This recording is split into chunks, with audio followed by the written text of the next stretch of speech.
वन्दे देवमुमापतिं सुरगुरुं वन्दे जगत्कारणं वन्दे पन्नगभूषणं रग्ध्रं वन्दे पशूनां पतिं वन्दे सूर्यशशाङ्कवैनयनं वन्दे मुकुन्दप्रियं वन्दे भक्तजनाश्रयं च वर्गं वन्दे शिवं शङ्करम्। नैमिषारण्य तीर्थ में सूत जी महाराज को प्रणाम करके 88,000 ऋषियों ने सवाल किया, प्रभु आप तो सभी विषयों में पारंगत हैं, हम अपनी एक जो है कामना लेकर के आपके पास में आए हैं। गुरुदेव, हम जानना चाहते हैं कि भगवान शिव ने अर्धनारीश्वर रूप कैसे धारण किया। इनको अर्धनारीश्वर कहा गया है। इन्होंने आधा अंग माँ भगवती पार्वती को दे रखा है। तो बस हम यही जानना चाहते हैं कि भगवान शिव को अर्धनारीश्वर रूप की आवश्यकता क्यों पड़ी। ये बड़ा ही गहन विषय है और इसमें भगवान शिव की लीलाओं का भी वर्णन होगा। इसलिए हम भगवान शिव की लीलाओं को, उनके चरित्रों को श्रवण करना चाहते हैं। आप कृपा करके हमें श्रवण कराइए। ऋषियों की बात सुन करके सूत जी महाराज बड़े प्रसन्न हुए और बोले कि आपने बड़ा सुंदर प्रश्न किया है और लगता है यह मुझे ये अब आभास हो गया कि आप भगवान शिव के परम भक्त हैं, जो उनकी लीलाओं को श्रवण करना चाहते हैं। इसलिए मैं आपको जरूर सुनाऊंगा और आप और भी ध्यान मग्न होकर के सुनिए। सूत जी महाराज बोले, ऋषियों, नील प्रवाल रुचिरम मिलसत त्रिनेत्रम पाषाणोत्पल पालक शूल हस्तम अर्धाम्बिकेशम अनीशम परिभक्तम भूषम बालेन्दुबद्ध मुकुटम प्रणमामि रूपम।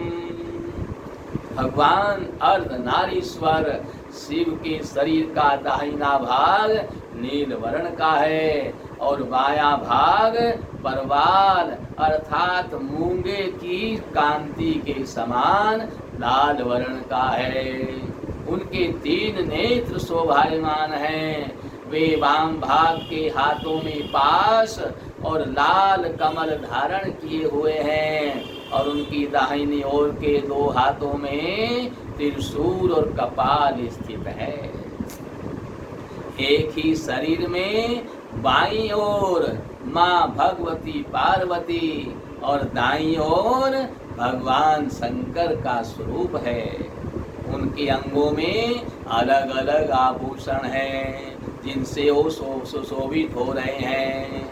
मस्तक के ऊपर बाल चंद्र है और मुकुट धारण करने वाले ऐसे भगवान अर्धनारीश्वर शिव को हम बार बार प्रणाम करते हैं।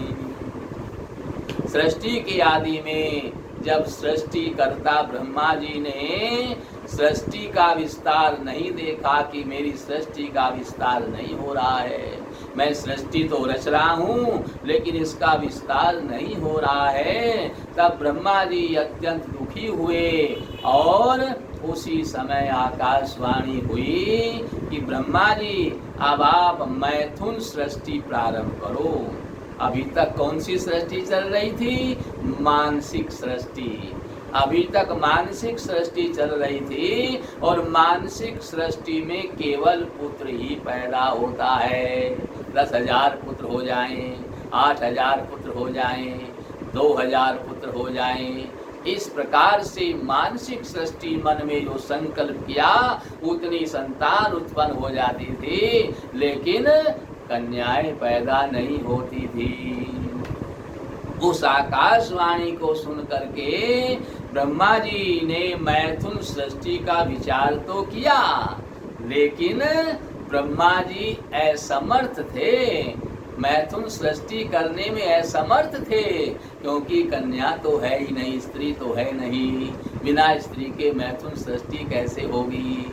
इसलिए ब्रह्मा जी ने आकाशवाणी की बात तो सुनी, उस पर विचार भी किया, लेकिन असमर्थ थे कि उस समय भगवान महेश्वर के द्वारा नारी कुल प्रकट हुई ही नहीं थी। इसलिए ब्रह्मा जी विचार करने लगे और उसके बाद भी मैथुन सृष्टि नहीं कर सके। ब्रह्मा जी ने सोचा कि भगवान शिव की कृपा के बिना नारी कुल की उत्पत्ति नहीं हो सकती, उनकी कृपा के बिना मैथुन सृष्टि नहीं हो सकती। और उनकी कृपा करने का प्रमुख साधन क्या है? तपस्या। जब तक भगवान शिव की तपस्या नहीं करूँगा उनकी कृपा नहीं होगी, और जब तक उनकी कृपा नहीं होगी तो मैथुन सृष्टि भी प्रारंभ नहीं होगी। ऐसा सोच करके भगवान ब्रह्मा जी भगवान शिव की तपस्या करने के लिए तैयार हो गए। और उस समय ब्रह्मा जी ने शिवा सहित भगवान शिव की आराधना करना प्रारंभ कर दिया, उनका ध्यान लगाना प्रारंभ कर दिया और वे घोर तप करने लगे। ब्रह्मा जी के उस घोर तप से शिव जी प्रसन्न हो गए। फिर कष्टहारी शंभु सच्चिदानंद की कामदा मूर्ति उसमें प्रविष्ट होकर के अर्धनारीश्वर के रूप में ब्रह्मा जी के सामने प्रकट हो गए। उन देवादिदेव भगवान शिव को अर्धनारीश्वर के रूप में देख करके ब्रह्मा जी ने साष्टांग चरणों में लेट करके उनको प्रणाम किया। इसके बाद विश्वकर्मा महेश्वर ने परम प्रसन्न होकर मेघ की सी गंभीर वाणी में ब्रह्मा जी से कहा, हे वत्स ब्रह्मा, मुझे तुम्हारा संपूर्ण मनोरथ ज्ञात है। तुम किस लिए मेरी तपस्या कर रहे थे मुझे सब ज्ञात है। इस समय तुमने जो प्रजाओं की वृद्धि के लिए जो तप किया है अवश्य ही तुम्हारा अभीष्ट पूर्ण होगा, क्योंकि मैं तुमसे प्रसन्न हूँ। इस प्रकार स्वभाव से ही मधुर तथा उदार शिव जी ने ऐसा कहकर अपने शरीर से शिवा देवी को अलग कर दिया। इस प्रकार से फिर ब्रह्मा भगवान शिव से पृथक हुई पराशक्ति को प्रणाम करके ब्रह्मा जी देवी शिवा से प्रार्थना करने लगे।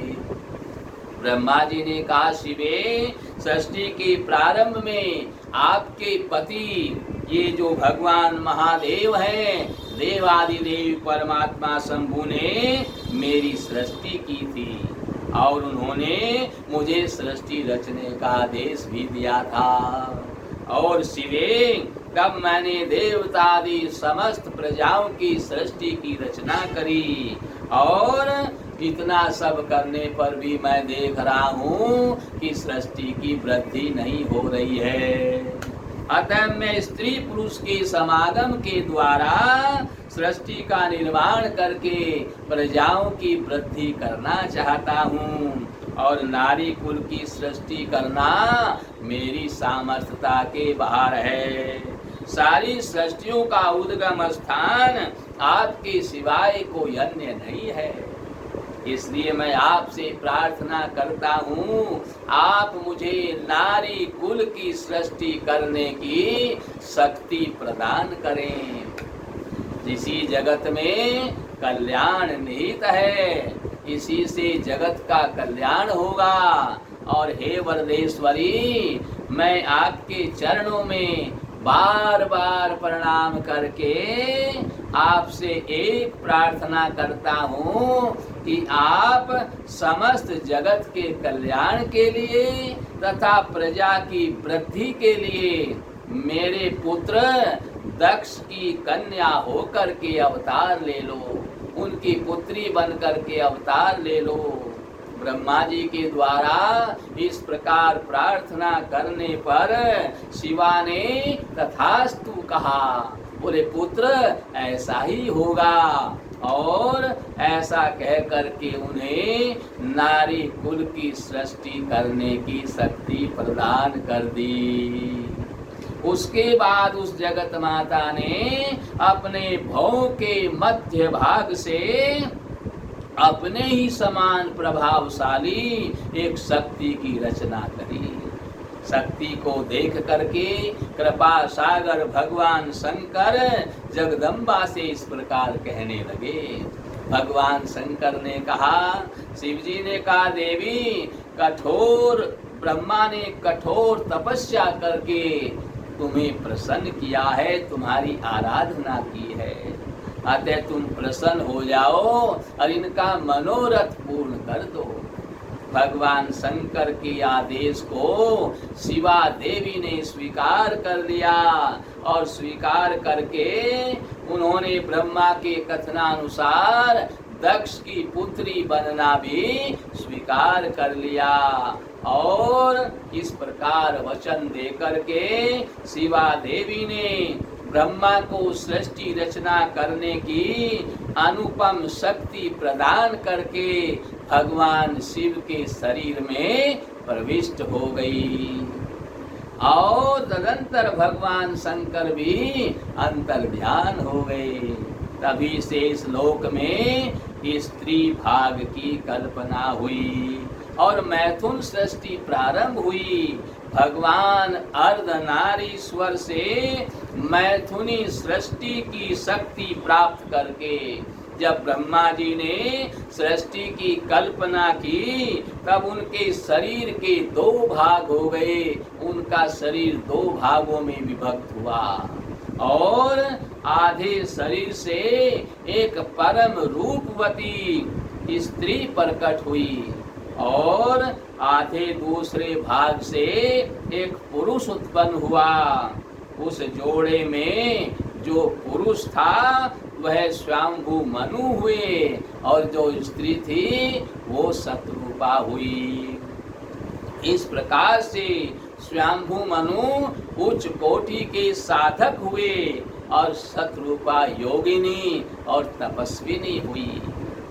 मनु ने वैवाहिक विधि से अत्यंत सुंदर शतरूपा का पानी ग्रहण किया और उससे वे मैथुन जनित सृष्टि उत्पन्न करने लगे। मैथुन जनित सृष्टि उनसे उत्पन्न हुई। उन्होंने शतरूपा के द्वारा प्रियव्रत और उत्तानपाद 2 पुत्र उत्पन्न किए और 3 कन्याएं उत्पन्न हुई, आकुति, परसूति और देवहूति। आकुति का विवाह रुचि प्रजापति के साथ में पुत्री का धर्म विधि से हुआ। परसूति का विवाह दक्ष के साथ में हुआ। देवहूति का विवाह कर्दम ऋषि के साथ में हुआ और परसूति के द्वारा दक्ष से 60 कन्याएं उत्पन्न हुई और ब्रह्मा जी को दिए गए वरदान के अनुसार भगवती शिवा ने इन्हीं की कन्या होकर यानी दक्ष की कन्या होकर के अवतार ग्रहण किया और इस प्रकार भगवान अर्धनारीश्वर की कृपा से मैथुन सृष्टि की परंपरा चल पड़ी।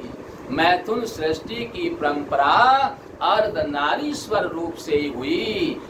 सूत जी महाराज कहते हैं, ऋषियों अब आपने समझा कि मैथुन सृष्टि की परंपरा के लिए भगवान शिव ने अर्धनारीश्वर रूप धारण किया और इस सृष्टि का विस्तार किया।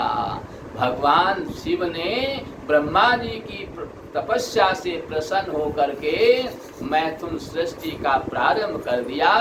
इसी के लिए उन्होंने अर्धनारीश्वर रूप प्रकट किया और ब्रह्मा जी की इच्छा को पूर्ण करते हुए सृष्टि का विस्तार किया। इस प्रकार से अर्धनारीश्वर रूप भगवान शिव ने धारण किया।